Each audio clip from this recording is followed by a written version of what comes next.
Si vous candidatez sur mon master, enregistrez cette vidéo vraiment, c'est un peu technique mais ça va vous aider de fou. En fait, tout le monde fait ses lettres de motivation sur ChatGPT, absolument tout le monde, mais c'est cramé à 10 km. Les directeurs de master, ils ont des détecteurs d'IA qui marchent vraiment très très bien. Et vous gâchez vos candidatures avec le seul document que vous devez normalement utiliser pour mettre en avant votre candidature. Et il y a un cheat code qui existe. Moi, par exemple, sur mon lien en bio, si vous voulez, hop, faites un screen. Là, tu as un modèle à trous de lettre de motivation. Moi, j'ai testé, ça fait 9 ans que j'aide les élèves sur mon master. Et là, j'ai testé aux candidatures en master en général. Là, j'ai tout testé et j'ai sorti vraiment la meilleure lettre de motivation possible à trous avec plein de conseils pour l'améliorer, enfin pour la remplir, pour avoir la meilleure lettre de motivation possible. Ça, c'est la première option. Vraiment, cette lettre de motivation, elle est stratégique, c'est la meilleure possible selon moi. Ensuite, tu peux aussi m'envoyer ta liste de vœux et ton CV et je peux rédiger tes lettres de motivation. Ça ne coûte que 49, ok.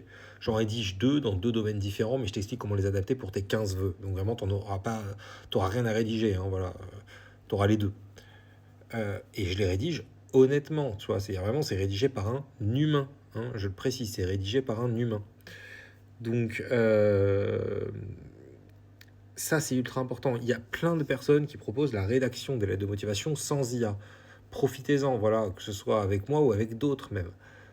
Ça, c'est vraiment pour moi le cheat code au lieu d'utiliser l'IA pour ses vœux. D'ailleurs, un autre cheat code, c'est choisissez 2 domaines, grand max, différents. Comme ça, vous pourrez rédiger 2 vraies lettres de motivation pour ces 2 domaines. Parce que si vous choisissez 10 domaines différents, enfin forcément, ça va être compliqué de rédiger plein de lettres de motivation différentes. Voilà. Si vous choisissez 2 domaines, vous pouvez faire 2 modèles en quelque sorte de lettres de motivation que vous allez adapter un petit peu pour chacun des masters, mais au moins vous pourrez vraiment rédiger 2 vrais de qualité. Voilà. Donc c'est plus malin. En plus, il faut cibler sa candidature. Enregistrez, abonnez-vous. Vous allez voir dans mes autres vidéos, j'explique qu'il faut vraiment cibler au maximum. Donc ça sert à rien de demander plus de 3 domaines différents. Par exemple, si vous êtes en droit, vous pouvez faire, je sais pas moi, droit de la famille, droit pénal, mais pas plus. Pas plus, vraiment, c'est une connerie de faire plus. Parce qu'après, votre CV, votre lettre de motivation, tout va être générique et il faut montrer qu'on a déjà un pied dans le domaine avec les stages, avec les bonnes notes, avec la lettre de motivation, les lettres de recommandation. Il faut vraiment élaborer une stratégie globale, donc c'est dommage de ne pas en profiter.